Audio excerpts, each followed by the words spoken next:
Hello students, let's see the question. So the question is, why does nucleopolyhedrovirus are considered as excellent candidates as biocontrol agent? पूछा गया है कि जो nucleopolyhedrovirus है इसको biocontrol agent का एक्सीलेंट कैंडिडेट्स के तरह कंसिडर क्यों करते हैं। तो हमें पता है कि जो बैक्यूलोवायरसेस है, ये जो बैक्यूलोवायरसेस होते हैं ये पैथोजन की तरह एक्ट करते हैं और अटैक करते हैं इंसेक्ट्स पे और अदर आर्थ्रोपोड्स पे।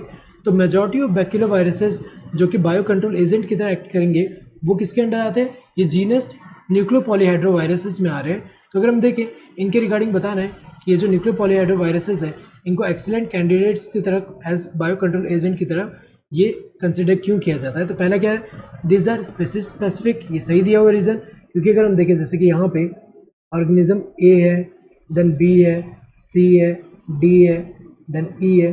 तो अगर हम देखें ये स्पेसिफिक अगर इसके लिए है तो अगर हम देखें इसी को यहाँ पे अगर हम देखें अटैक कर रहा है या फिर इसी को अफेक्ट कर रहा है, अदर को नहीं कर रहा है यहाँ पे, तो स्पीशीज स्पेसिफिक होता है। सही है। दे show narrow spectrum insecticidal application, ये सही दिया हुआ है।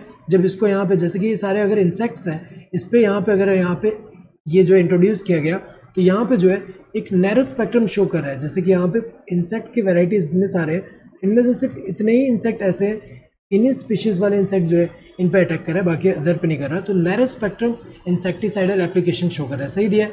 They have been shown to have no negative impacts on plants, mammals, birds, fish और even on non target insects, ये सही दिया हुआ है। ये अगर इसको अटैक कर रहा है तो अदर जो प्लांट यहाँ पे अगर हम देखें इसके अलावा जो ये क्या है स्पेसिफिक यहाँ पे स्पीशीज जो है इसको अटैक अगर कर रहा है तो इसका अगर हम देखें तो अदर ऑर्गेनिज्म जैसे कि प्लांट्स हुआ, मैमल्स, बर्ड्स, फिश और इवन जो नॉन टारगेट इंसेक्ट्स हैं उन पे नो नेगेटिव इम्पैक्ट है, कोई भी नेगेटिव इम्पैक्ट नहीं होता। तो ये फीचर जो है इनकी वजह से जो है excellent candidates as biocontrol agent की तरह कंसिडर किया जाता है। सो करेक्ट आंसर क्या होगा, this fourth one, that is all of the above. Hope you understood the question. Thank you and all the